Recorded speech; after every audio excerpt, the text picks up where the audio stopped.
You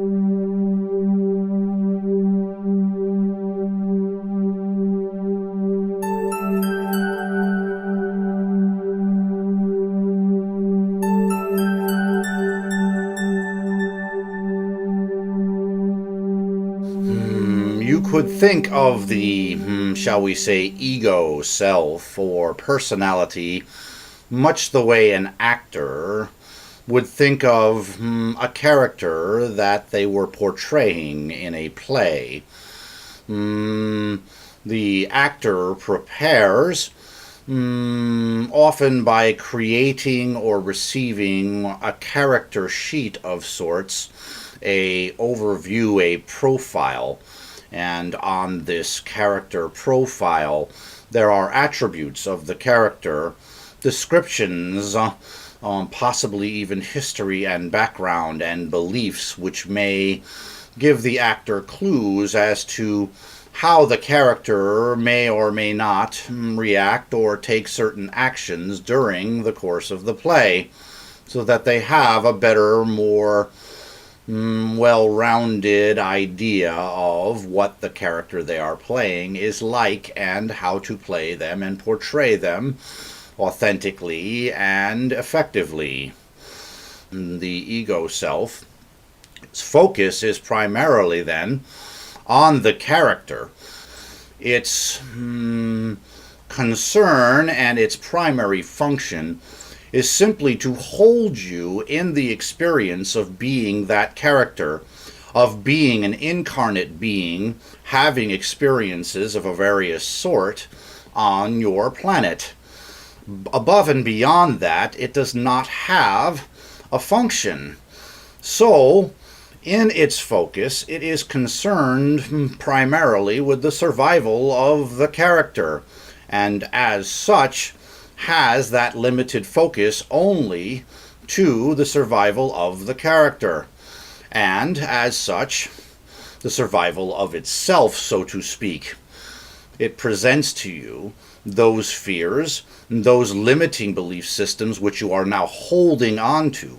For remember, the ego is holding on to the character for you so that you may have this experience.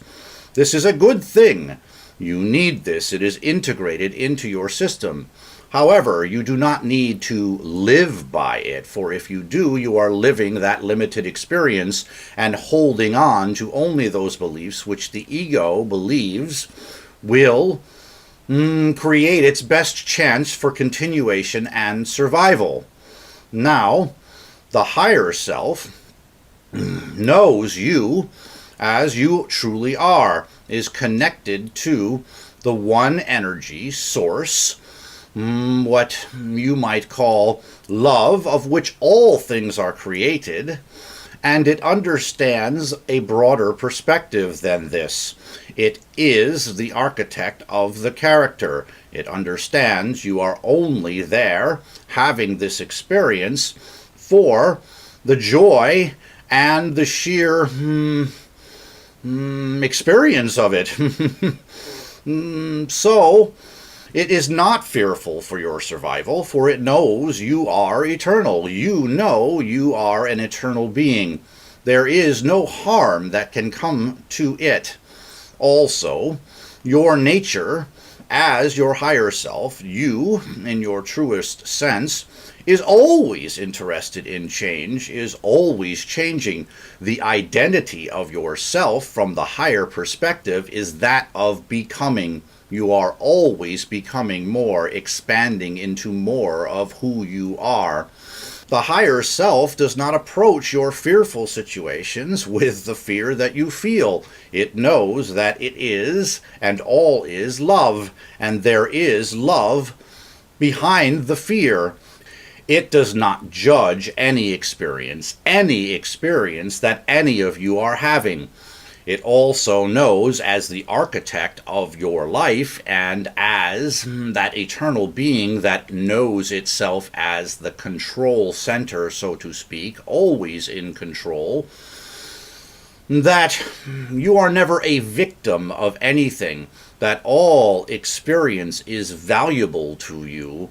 There is nothing happening for anyone incarnate as a character in this play that is not either allowed or chosen or both, due to their own focus, due to their own desire for the experience and the value it will eventually bring.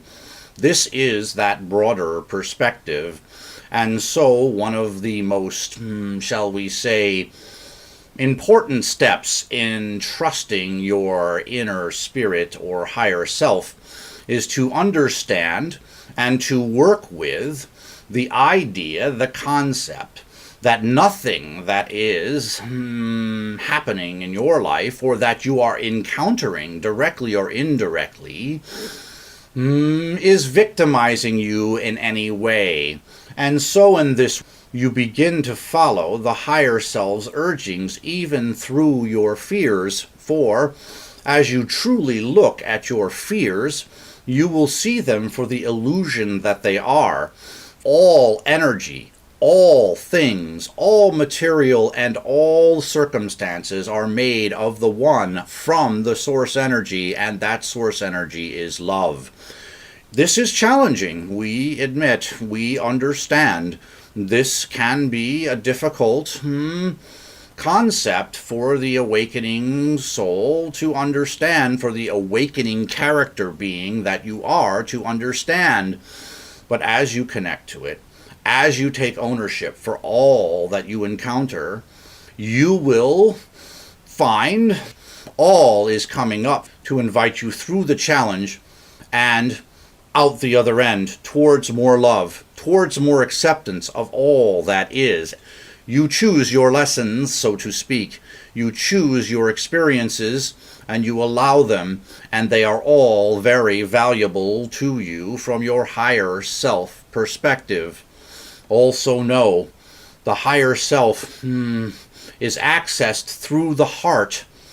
It is in your heart. This is where your true, shall we say, intelligence lies, your true connection.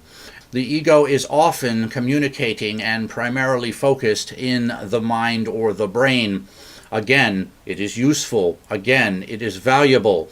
However, the mind itself cannot drive or steer the entire ship, for it does not have the full perspective that the heart can connect to with the higher self. You are not losing your ego or eliminating it. It is not so much that. It is understanding its function and place and not living from it, but rather allowing it to simply be what it is, to hold you in the experience, and then living from your heart connection to your higher self, which will then expand you and expand you. We will remind you that this is only, so to speak, the beginning. This is only some of the ways that you can begin to discern and trust the higher self. There are so many ways, so many infinite expressions and connections to be made that we could share with you for what you would call hours and hours the types and ways that you might connect. We offer this answer then as a starting point and as a beginning for you to enter into your own journey, for you are learning to trust yourself.